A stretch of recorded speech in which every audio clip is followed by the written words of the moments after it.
ग्रामपंचायतीचं काम 5 वर्षात करत असताना ही ग्रामपंचायत महाराष्ट्रात अव्वल दर्जाची ग्रामपंचायत म्हणून आम्हाला पुरस्कार प्राप्त आहे। देशासाठी नॉमिनेटेड झालेली ही ग्रामपंचायत आहे आणि एकदम चांगल्या पद्धतीचं काम या ठिकाणी गेल्या 5 वर्षात आम्ही करत आलेलो आहे।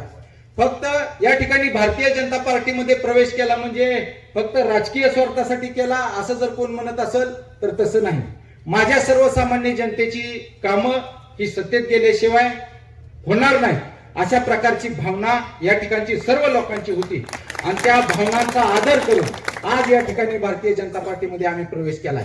भाऊ, मी नशीबवान समजतो की प्रवेश करायच्या आधी मला हे फॉर्म मिळाला। खऱ्या अर्थानं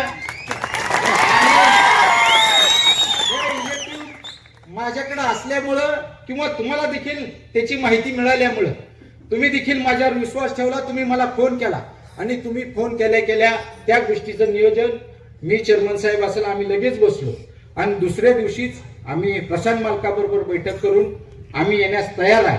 आणि काय येण्यास तयार आहे तर तालुक्यात काय चाललंय, आमच्यावर कशा पद्धतीने अन्याय चालू आहे।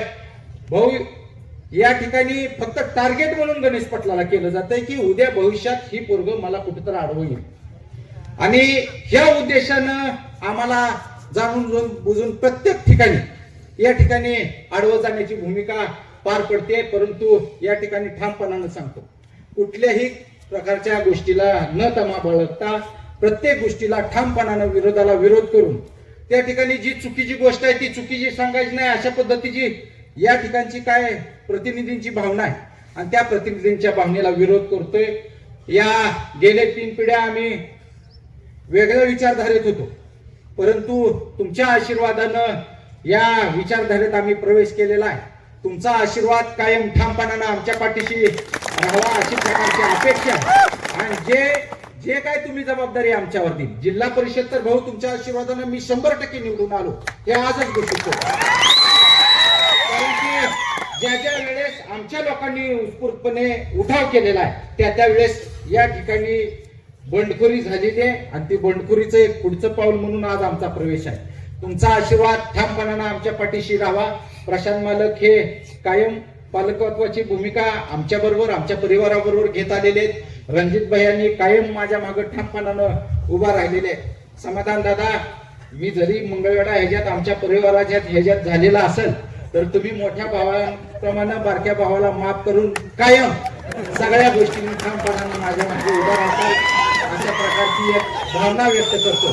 काय वेळेस राजकीय स्थित्यांतर झाल्यानंतर त्या वेळेस ती भूमिका पार पाडावी लागत असते, परंतु मी कधीही मतभेद किंवा मनभेद करण्याचा प्रयत्न केला नाही। कायम मी आचारसंहितेत राहून सगळ्या गोष्टी करण्याचा प्रयत्न केलेला आहे।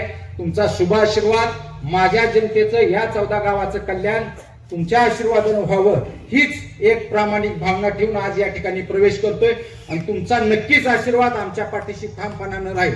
या ठिकाणचे लोकप्रतिनिधी हे केवळ टार्गेट करून आम्हाला कशा पद्धतीने अडचणीत आणता येतील त्यासाठी प्रयत्न करणार आहे।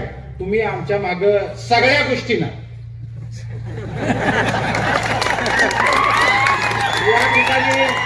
या ठिकाणी भाऊ मी फाटकाय पण नेटकाय,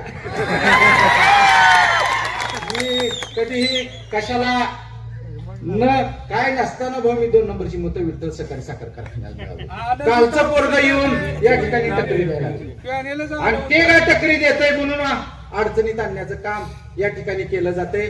आदरणीय चेअरमन साहेब असतील, युवराज दादा असतील, हे आम्ही एक परिवार आहे आणि सगळेच परिवारातील घटक मला मदत करतील हे ठामपणानं माझा विश्वास आहे आणि तुमचा देखील आशीर्वाद या ठिकाणी ठामपणानं आमच्या मागे राहावा अशा प्रकारची एक माफक अपेक्षा करतो।